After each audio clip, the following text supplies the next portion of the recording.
정부가 65세 이상 고령 택시기사들에게 정기적인 자격심사를 실시하는 방안을 추진하기로 했습니다. 사고 위험을 줄이자는 취지인데 개인 택시기사들은 크게 반발하고 있습니다. 보도에 이호건 기자입니다. 흰색 택시가 빠른 속도로 후진하다가 중앙선을 넘더니 차량 4대를 들이받고서야 멈춰섭니다. 호텔 주차장에서 택시가 주차돼 있던 고급 차량 4대를 차례로 들이받는 사고도 있었습니다. 당시 택시기사는 각각 83살과 75살이었습니다.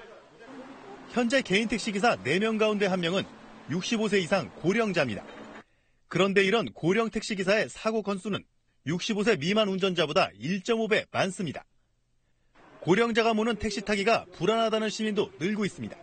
걱정되긴 한데 이게 약간 되게 운전을 잘 하실 수 있는 그 판단이 약간 되게 걱정이 된다랄까요? 길을 잘 찾을 수 있을지?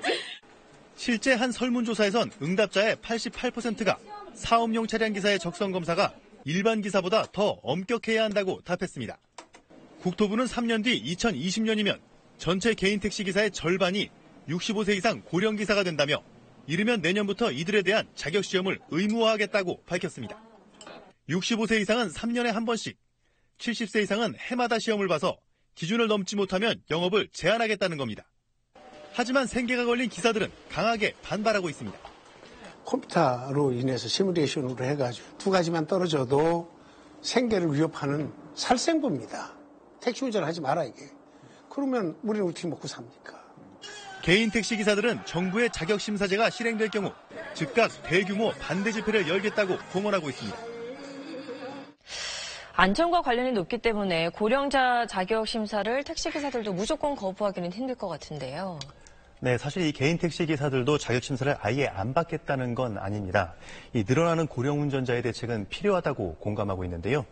하지만 기사들의 가장 큰 불만은 정책 결정 과정에 당사자라 할 수 있는 자신들의 의견이 수렴되지 않았다는 겁니다.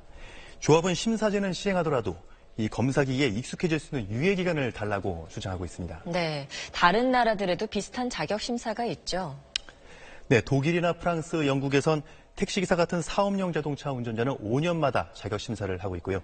이 이웃나라 일본 같은 경우는 65세 이상은 3년마다, 75세 이상은 매년 심사를 받고 있습니다. 네, 그럼 이런 나라들에서 고령의 기사가 만약에 자격 심사에서 탈락했을 때 발생하는 생계 문제는 어떤 반응들인가요? 네, 이 전문가들 얘기를 들어보면 이런 나라들은 선진국인 만큼 이 고령자가 택시 영업을 그만두더라도 사회보장제도가 잘 돼 있습니다. 이 생계 걱정이 덜한 만큼 고령 운전자들이 안전 문제가 생기면 스스로 운전을 피하는 경향이 크다고 하는데요. 하지만 이 우리나라는 사정이 좀 다르죠. 결국 생계 지원책이 필요한 게 현실입니다. 시력이 나쁘면 야간 운전을 제한하거나 체력이 약하면 운행 시간을 제한하는 것 같은 맞춤형 처방을 내리는 것도 대안으로 제시되고 있습니다. 네, 그런 방법도 있겠네요. 잘 들었습니다.